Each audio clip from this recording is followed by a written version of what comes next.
Fiscalite. Alors, vous êtes les bienvenus si vous arrivez pour la première fois et si vous êtes là depuis, je vous remercie déjà pour les likes, pour les partages et pour tout ce que vous faites au quotidien pour l'avancement de cette chaîne.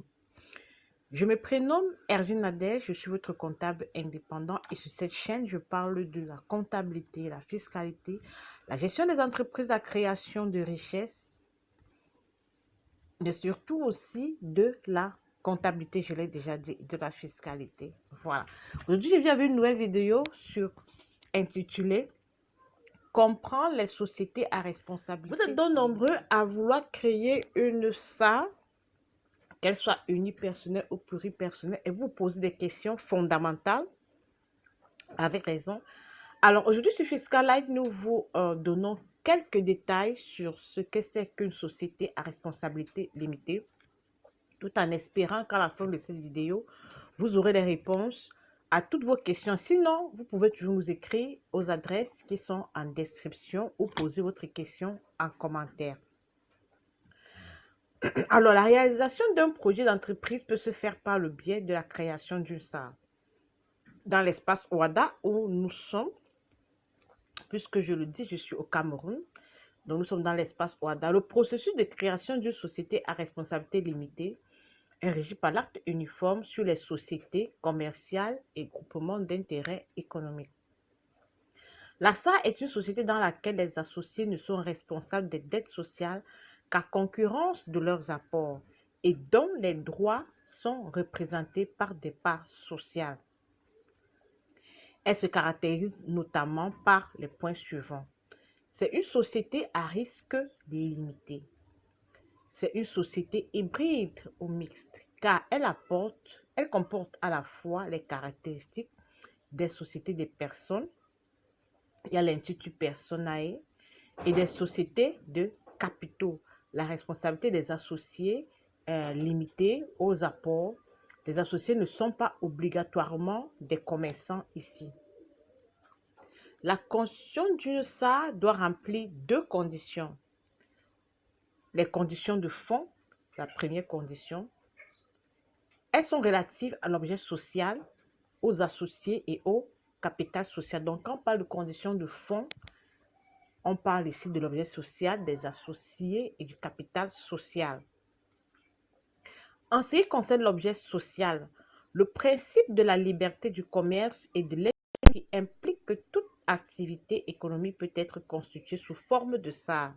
Cependant, certains secteurs d'activité tels que les banques ou les assurances doivent obligatoirement avoir la forme sociale de société anonyme, conformément à la législation particulière régissant ces domaines d'activité. Vous l'avez compris, si vous voulez créer une banque ou une compagnie d'assurance, vous êtes obligé de constituer, d'opter pour la forme des SA.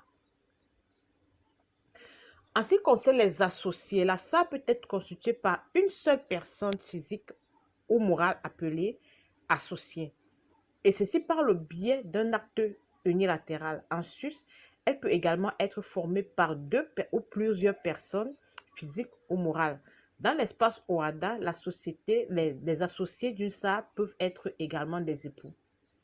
Les mineurs non émancipés et les personnes frappées d'incompatibilité telles que les avocats et les fonctionnaires ne peuvent pas constituer une SAR. Voilà.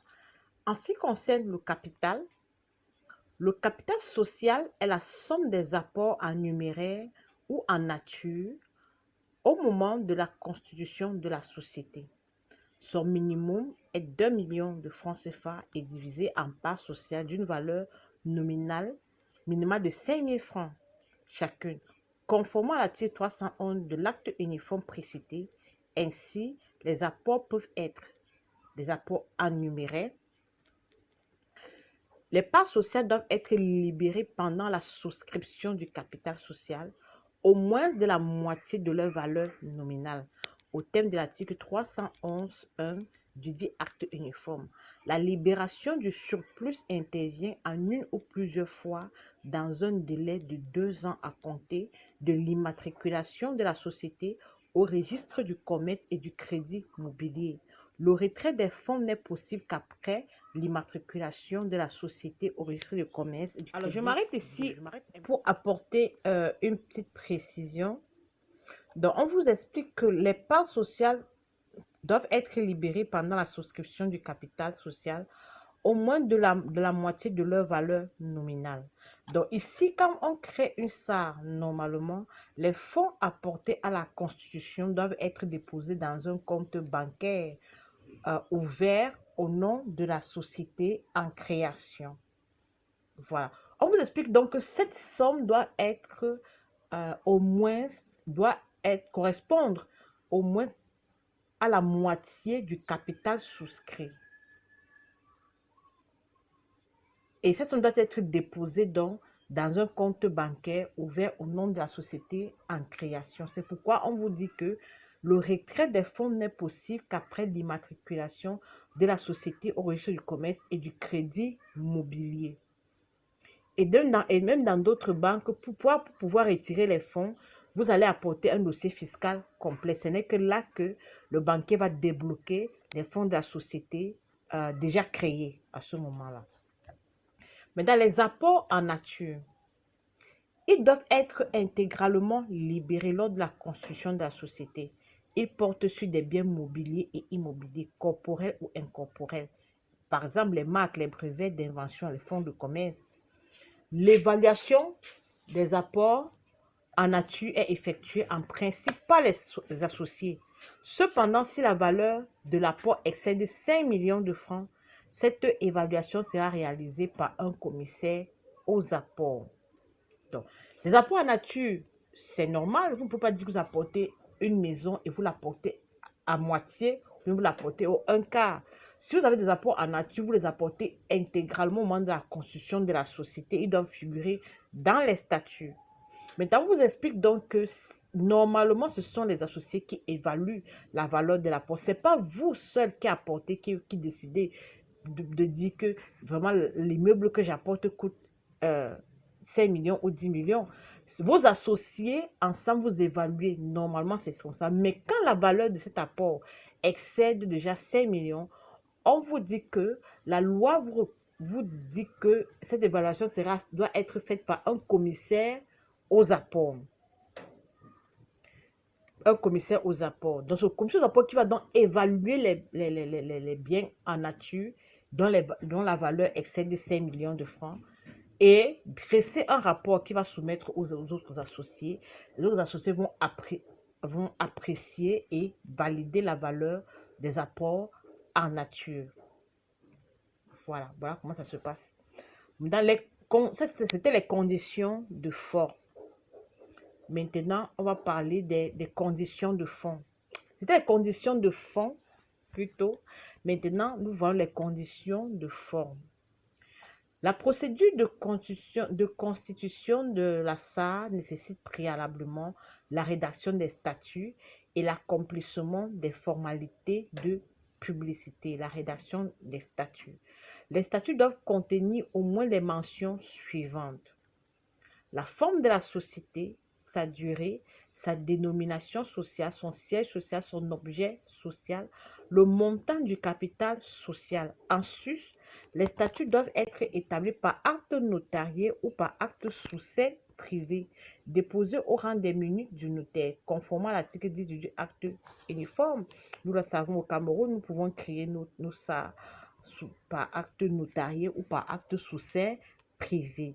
Je veux apporter aussi une précision pour dire que lorsque vous voulez créer une SAR pluripersonnelle, voilà, moi je conseille aux gens de passer par devant le notaire, de ne le faire que par acte authentique, par acte notarié, parce que voilà, quand vous êtes déjà deux, même si vous êtes des époux, quand vous êtes déjà deux, il vaut mieux passer par un notaire qui va vous donner qui va vous donner tous les conseils qu'il faut, qui va vérifier vos apports et qui va vous dresser un acte authentique. Un acte authentique a toujours plus de valeur qu'un acte sous seing privé. Maintenant, les formes, la publicité. D'une part, la SA est assujettie obligatoirement à l'immatriculation au registre du commerce du crédit immobilier, lui conférant la personnalité juridique. D'autre part, l'insertion d'un avis dans un journal d'annonce légale afin d'informer les tiers de la création de l'entreprise. Maintenant, les modes de gestion. Quels sont les modes de gestion de la SA? La SA est dirigée par un ou plusieurs gérants. Un gérant est une personne physique associée ou non. Le gérant peut être nommé dans les statuts ou dans l'assemblée générale constitutive. La durée de son mandat est indéterminée ou déterminée par les statuts. En l'absence des dispositions statutaires, le gérant est nommé pour 4 ans et est rééligible. Le gérant dispose d'un cumul des mandats non plafonnés auprès d'une SAR. Il peut également cumuler un contrat de travail avec son mandat d'administration de la SAR. Les fonctions de gérant sont gratuites ou rémunérées dans les conditions déterminées dans les statuts ou dans une décision collective des associés en vertu de l'article 325 alinéa 1 du dit acte uniforme. Un gérant peut être révoqué par décision des associés représentant plus de la moitié des parts sociales, notamment pour juste motif.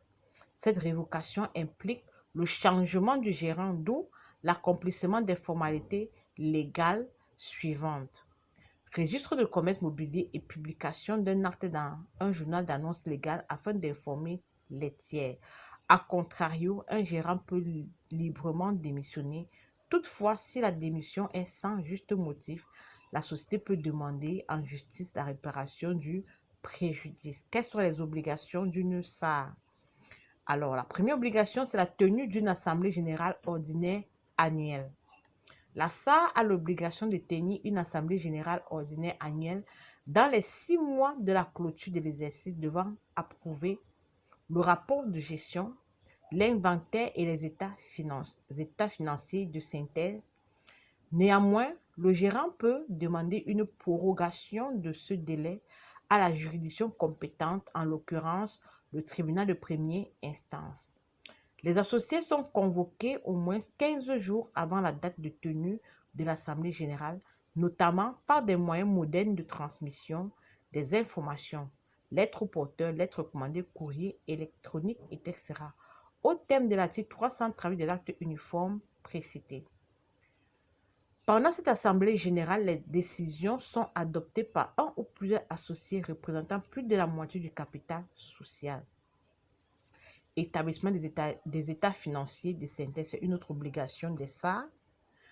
La SAR étant une société commerciale, elle est astreinte à l'obligation de la tenue des livres de commerce et annuellement, elle doit établir les états financiers de synthèse et ce n'est un secret pour personne que nous, ici à Fiscalite, nous accompagnons les entreprises depuis plusieurs années dans la gestion comptable et fiscale et notamment dans l'établissement des états financiers.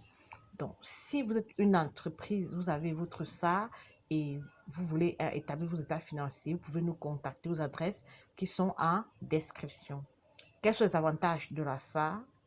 La SAR est l'outil idéal pour l'exploitation des petites et moyennes entreprises. Elle a un mode de gestion simplifié, ne comportant pas la dualité d'organes de gestion propres à la SA avec conseil d'administration. La présence d'un commissaire aux comptes n'est obligatoire que si 2 des 3 conditions suivantes sont remplies. Si le total du bilan est supérieur à 125 millions, chiffre d'affaires annuel supérieur à 250 millions, l'effectif permanent supérieur à 50 personnes. Donc, si l'un de ces 2 conditions sont remplies, eh bien, la présence d'un commissaire au compte est obligatoire. Est nommé pour une durée de 3 exercices par un ou plusieurs associés représentant plus de la moitié du capital social.